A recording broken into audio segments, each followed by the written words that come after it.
안녕하세요. 재료과학과 물성에 의해 기말 대체 과제로 Degradation, Mediated Cellular Traction, Direct Stem Cell Fate, and Covalently Cross-Linked Three-Dimensional Hydrogels 라는 논문에 대해서 조사한 이진희입니다.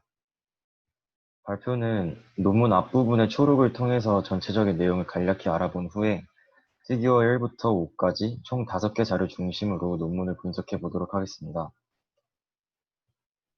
제가 선택한 논문은 저희가 10주차에 다뤘었던 논문으로 지금 슬라이드에 노란색으로 강조된 부분에서 알 수가 있듯이 단순히 2차원 기질 위에서 줄기세포를 배양해왔던 이전의 연구들과는 달리 이 연구에서는 3차원 하이드로겔 내부에서 줄기세포를 배양하면서 크로스 링킹이나 약물 주입을 통해서 여러 변인을 가해주게 됩니다. 이 연구에서 또 하나 주목할 점은 지금 가운데 주황색으로 강조된 Cell Mediated Degradation이라는 요소인데 크로스 링킹과는 반대로 세포가 점차 주변 기질을 분해하는 과정으로서 실험에서는 이를 이용해서 또 다른 변이를 설정하고 있습니다. 또한 초록에서는 연구에서 주요하게 관찰되는 인과관계를 간단히 나열하고 있습니다. 짧게 소개하자면 그리게데이션이 많이 일어날수록 세포가 더 많이 퍼지면서 세포의 견인력이 커지고 그 결과 뼈로 더 많이 분화하게 된다는 것인데 이에 대해서는 뒤의 내용에서 더 자세하게 다루도록 하겠습니다. 본격적으로 논문의 내용을 살펴보면 첫 번째 피규어는 화학적으로 크로스 링킹된 내하 하이드로겔에 대해서 주로 다루고 있습니다. 내하 하이드로겔이란 지금 화면에 강조된 것처럼 히알루론산에 메타크릴레이트를 붙인 것을 메타크릴레이티드 HA, 즉 메하라고 부르는데 이 연구에서는 여기 메하의 화학적인 중합 과정을 연구 전반에 걸쳐서 가해줍니다. 그 과정을 보면 세포를 붙잡을 수 있는 특수한 펩타이드인 셀 어레시브 펩타이드, 흔히 우리가 RGD라고 불리는 펩타이드를 메하에 붙여서 RGD 모디파이드 메하를 만들게 됩니다. 이렇게 만든 RGD 모디파이드 메하에 자외선을 추가로 가해서 더욱 강력한 중합을 형성하면 비로소 photopolymerized RGD modified 메하가 됩니다. 연구에서는 특히 마지막에 UV를 쬐어주는 시점을 조절해서 결합력을 달라지게 합니다. 다음 자료는 이렇게 covalently cross linking을 기질에 가해준 이후에 그러고 나서 생성된 4kPa에서 91kPa에 이르는 다양한 탄성계수의 기질에서 줄기세포를 배양한 결과입니다. 지금 슬라이드에 빨간색으로 강조된 부분을 보면 굉장히 다양한 탄성계수의 기질에서 세포를 배양했음을 알 수가 있는데 사진이나 그래프를 보면 알 수가 있듯이 특이하게도 탄성계수에 관계없이 모든 기질에서 아디포제닉하게 분화된 줄기세포가 압도적으로 많은 것을 확인할 수가 있습니다. 정리를 해보면 논문에서 비교 대상으로 삼은 물리적인 중합 과정을 거친 알지네이트제에서의 줄기세포는 크로스 링크의 밀도에 비례해서 분화 결과도 달라진 것에 반해서 화학적인 중합 과정을 거친 내하겔에서의 줄기세포는 모든 탄성계수에서 거의 완전히 지방으로만 분화했음을 알 수가 있습니다. 앞선 자료 1-C까지는 화학적 중합과 물리적 중합을 서로 비교했다면 자료 1-D부터는 동일하게 covalently cross-link된 기질들에서 미디어를 변화시키거나 약물을 첨가하는 실험을 진행하게 됩니다. 연구자들은 줄기세포를 화학적으로 중합된 탄성계수 23kPa짜리 내하에서 배양하는데 23kPa이라는 수치를 선택한 이유는 크로스링크의 밀도에만 분화 결과가 영향을 받았던 physically cross-linked arginate 겔에서 줄기세포가 뼈로 분화했던 탄성계수가 바로 23kPa이기 때문이라고 논문에서는 밝히고 있습니다. 앞선 자료 1-B와 C에서 확인했듯이 23kPa의 기질과 믹스드 미디어 조건 하에서 줄기세포는 아디포제닉하게 분화했어야 합니다. 하지만 미디어를 오스테오제닉 미디어로 바꾼 결과 왼쪽에 볼 수 있는 것처럼 줄기세포는 분화 능력이 현저하게 떨어져서 그 어떤 것으로도 분화하지 않았습니다. 또한 믹스 미디어는 그대로 두었지만 락3를 첨가해서 바이러스를 통해 세포의 견인력을 키워준 경우에는 오른쪽에서 확인할 수 있는 것처럼 형태는 지방으로 분화할 때처럼 둥글게 유지되었지만 분화 결과는 모양과 달리 오스테오제닉하게 분화했습니다. 이번에는 HA의 영향을 줄이기 위한 실험들을 고안했는데요. 우선 첫 번째 사진은 노란색 박스의 내용처럼 anti-CD44라는 항체를 넣어서 줄기세포와 HA 사이에 CD44라는 상호작용을 억제했습니다. 그리고 오른쪽의 두 번째, 세 번째 사진은 HA 대신에 각각 알지네이트와 덱스트란을 메타크릴레이트 시킨 기지를 사용한 모습입니다. 방법은 다르지만 결과적으로 줄기세포에 미치는 HA의 영향을 억제한 3개의 실험군에 대해서 3개 모두 줄기세포들이 아디포제닉하게 분화되었다는 것을 확인할 수가 있습니다. 정리를 하자면 연구자들이 자료 1에 해당하는 3가지 실험을 진행한 이후에 내린 결론은 non-degradable한 화학적 중합에서는 중합의 밀도가 분화 결과에 영향을 미치지 못한다는 것입니다. 따라서 자료 2부터 연구자들은 degradable한 환경을 만들어 실험을 진행하게 됩니다. 이를 위해서 연구에서는 앞서 소개한 매하에 말레마이드라는 물질을 붙여서 메마하라는 계를 사용합니다. 이때 새롭게 첨가해준 말레마이드에는 세포가 부착되는 RGD와 MMP degradable이라는 펩타이드가 부착되어 있습니다. 이때 MMP degradable은 처음에는 physical cross link, 그러니까 물리적인 결합력으로서 작용하지만 점차 시간이 지날수록 RGD에 부착되어 있는 세포에 의한 분해가 진행되는 물질입니다. 이 메마라는 계를 사용해서 자료 2에서 연구자들이 진행하는 실험의 전체적인 컨셉을 자료 2-B에서 설명하고 있습니다. 먼저 경로 1은 메마 계에 자외선을 가해주지 않은 채로 7일간 배양한 이후에 14일 동안 믹스드 미디어에서 분화 결과를 관찰하는 그룹으로서 자외선이 없었기 때문에 메타크릴레이트에 의한 중합도 존재하지가 않고 세포들이 MMP degradable에도 상당 부분 분해했기 때문에 MMP에 의한 결합력도 없습니다. 따라서 가운데 빨간색으로 강조된 부분을 보면 세포가 넓게 퍼져 있는 모습을 볼 수가 있습니다. 다음 경로 2는 메마 계래 줄기세포를 배양 시작하기 전에, 그러니까 자외선을 쪼여준 후에 21일간 배양한 그룹으로서 MMP에 의한 결합력은 마찬가지로 세포에 의해서 분해되었기 때문에 작지만 자외선에 의해 코발렌트리 크로스 링크가 발생했기 때문에 7일간 성장한 이후에도 세포 형태가 둥그렇게 유지되는 것을 지금 확인할 수가 있습니다. 정리하자면 -UV군과 D0 UV군 사이의 차이는 자외선 유무에 따른 키네틱 체인의 존재 차이라고 할 수가 있습니다. 실험 결과를 논문은 우선 HA의 방출 측면에서 분석하고 있습니다. 배양 과정 내내 자외선을 쪼여주지 않은 그룹이 쪼여준 그룹보다 HA 방출량이 더 많았는데 이것은 세포에 의해서 기질의 디그레데이션이 진행되면 진행될수록 HA가 더 많이 나올 것이므로 메타크릴레이트의 화학적 중합이 제대로 되지 않은 -UV 그룹에서 HA가 더 많이 방출되었습니다. 자료 3-A에서 -UV군과 D0 UV군을 그로스 메디아에서 7일간 배양한 이후에 3D TFM으로 관찰한 사진입니다. 여기서는 두 가지 요소에 대해서 비교를 했는데요. 먼저 비드 디스플레이스먼트를 통해 알 수 있는 주변 기질 분해 정도입니다.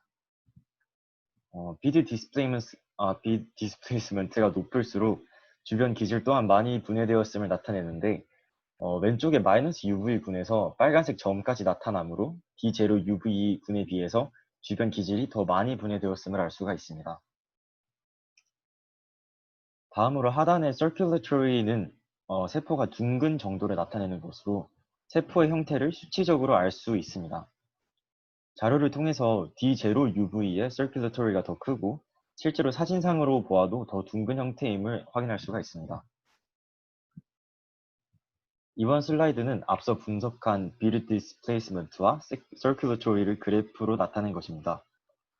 자료 3-A에서 확인한 대로 비드 디스플레이스먼트는 -UV군에서 그리고 circulatory는 D0 UV군에서 더 높은 것을 확인할 수가 있습니다.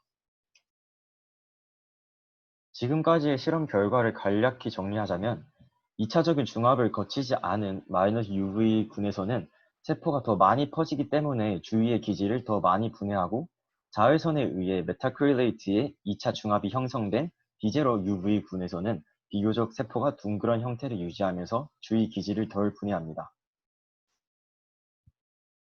자료 3-D와 2에서 각각의 세포를 염색시킨 이미지를 보면 먼저 3-D의 -UV군에서는 세포가 뻗어나가는 끄트머리에서 작용하는 빈큘린이 지금 집중되어 있는 것을 확인할 수가 있고, 신경 섬유의 활발한 연결을 뜻하는 액틴이 마찬가지로 선명하게 염색되어 보입니다. 하지만 지금 확인할 수가 있듯이 D0UV군에서는 오르가나이즈된 빈큘린이 전혀 존재하지가 않고 액틴도 중합되지 않은 채로 있어서 희미하게 염색되어 있는 모습을 확인할 수가 있습니다. 이렇게 세포 내부의 빈큘린이나 액틴도 -UV보다는 D0UV에서 더 적은 활성을 보이는 것으로부터 연구자들은 앞선 결론에 덧붙여서 -UV군의 줄기세포들의 견인력이 더 강하다는 사실을 알아낼 수가 있었습니다. 자료 3-F부터는 앞서 7일간 그로스 미디어에서 배양한 줄기세포를 믹스드 미디어로 옮긴 이후에 14일간 배양하고 난 뒤의 관찰 결과를 나타냅니다. 배양 7일차의 결과와 마찬가지로 -UV에서는 빨간색 점이 나타난 것으로 보아서 비드 디스플레이스먼트로 나타나는 주위 기질을 분해시키는 정도는 -UV군에서 더 높았습니다. 또한 지금 빨간색으로 강조된 서큘러토리 수치와 사진으로 보이는 모양에서 확인할 수가 있는 것처럼 D0UV의 줄기세포들이 더 높은 서큘러토리 수치, 그러니까 더 둥그런 모양을 유지하고 있었습니다. 이번 슬라이드에 보이는 두 개의 그래프는 앞서 분석한 두 가지 항목, 비드 디스플레이스먼트와 서큘러토리를 표현한 그래프입니다. 7일차 결과와 마찬가지로 같은 형태의 그래프가 나오는 것을 볼 수가 있습니다. 각각의 군에 대해서 21일 후 최종 분화 결과를 보겠습니다. 먼저 자외선을 주지 않은 -UV군의 경우 위쪽에 강조되어 있는 것처럼 ALP로 보랏빛으로 염색되어 있는 것을 확인할 수가 있고, 그 다음에 지금 자료 3-I의 3번에서 확인할 수가 있는 것처럼 오스테오칼신이 많이 관찰되고 있습니다. 즉 왼편에 있는 그래프처럼 뼈로 분화된 세포가 압도적으로 많습니다. 반면에 D0UV군의 경우 빨간색으로 리피드 드롭플렛에 염색된 세포가 굉장히 많고 FABP가 많이 관찰되고 있습니다. 즉 왼쪽의 그래프처럼 지방으로 분화되는 세포가 압도적으로 많습니다. 지금까지는 자외선을 아예 주지 않은 그룹과 배양 시작 전에 자외선을 준 두 가지 그룹을 비교했다면 자료 4-A부터는 자외선을 나중 시점에 준, 그러니까 Delayed Secondary Cross Linking에 대해서 연구를 했습니다. 위쪽에 빨간색으로 강조된 부분이 바로 이번 실험의 주요한 실험군인데, 그로스 미디어에서 배양하는 7일 동안은 UV를 쪼여주지 않지만 믹스드 미디어로 옮겨지기 직전에 4분 동안 자외선을 쪼여준 이후에 14일간 믹스드 미디어에서 배양하는 D7UV군이 바로 이번 자료에서 확인하는 Delayed Secondary Cross Link된 군입니다. 앞서 나왔던 -UV, D0UV 군과 비교를 했을 때 D7UV에서는 7일간 배양하는 동안 Secondary Cross Linking이 진행되지 못해서 -UV처럼 세포 모양은 퍼져 있지만 21일 이후에 분화 결과는 달라지게 됩니다.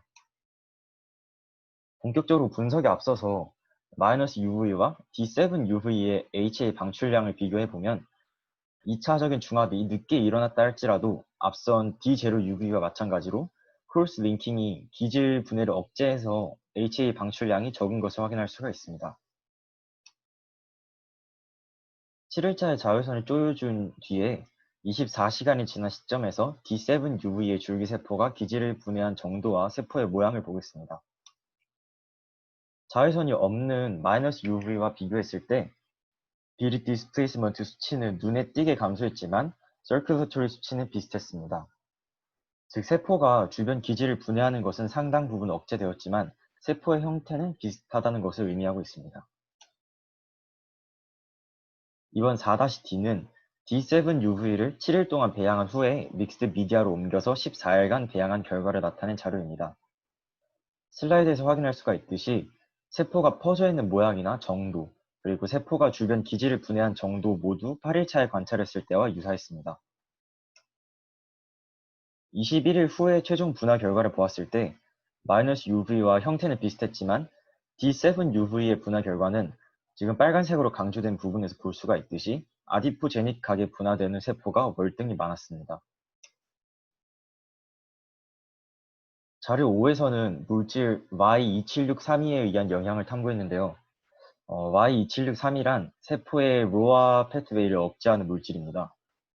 자료 5-A를 보게 되면 지금 검은 동그라미와 흰 네모로 나타난 그룹은 -UV 조건에서 7일간 배양을 했고, 검은 네모로 나타난 구는 -UV 상태로 7일간 배양한 직후에 자외선을 가해주고 8일차에 관찰한 그룹입니다. 여기서 주목할 대상이 바로 흰색 네모, 그러니까 Y27631을 가해준 그룹인데, 같은 기질 농도인 검은 동그라미 군과 비교를 했을 때 비드 디스플레이스먼트 수치가 급격히 떨어졌음을 볼 수가 있습니다. 이렇게 기질이 분해되는 정도는 떨어진 반면에 세포의 모양은 세 그룹 모두에서 거의 비슷하게 나타난다는 사실을 오른쪽 그래프에서 확인할 수가 있습니다. 세 그룹의 3차원 이미지를 통해서 보면 세포 형태는 모두 비슷합니다. 하지만 중간에 빨간색 동그라미로 강조된 Y27631을 가해준 그룹을 보면 파란색 점만이 주로 나타나고, 따라서 7일차에 자외선을 비춰준 그룹과 비드 디스플레이스먼트가 오히려 더 비슷한 것을 확인할 수가 있습니다. 세 그룹을 믹스드 미디어로 옮겨서 14일 동안 배양한 후의 결과를 보겠습니다. 회색 막대 그래프로 표현된 Y27631을 가해준 그룹에 초점을 맞추면 비드 디스플레이스먼트는 -UV군에 비해서 현저히 낮았지만 지금 가운데에 강조된 것처럼 세포의 형태는 유사했습니다. 하지만 앞선 자료 4에서 보았듯이 세포의 형태는 비슷할지라도 최종 세포의 분화 결과는 기질이 분해되는 정도에 따른 세포 견인력과 더 비슷한 행동을 보이기 때문에 지방으로 분화된 세포가 좀 더 많은 것을 오른쪽에서 확인할 수가 있습니다. 염색 사진으로 비교하면 자외선을 쪼여주지 않은 것까지는 동일한 조건이었으나 단지 Y27631을 가해준 오른쪽 사진에서는 리피드 드롭렛에 노랗게 염색된 세포가 많은 것을 확인할 수가 있습니다. 즉 아무런 조작이 없었다면 왼쪽의 -UV처럼 오스테오제닉하게 분화되기 쉬운 환경에서도 지금 오른쪽에서 볼 수 있는 것처럼 Y27632로 인해서 아디포제닉하게 분화된 것입니다. 이것으로 발표를 마치도록 하겠습니다. 지금까지 발표 들어주셔서 감사합니다.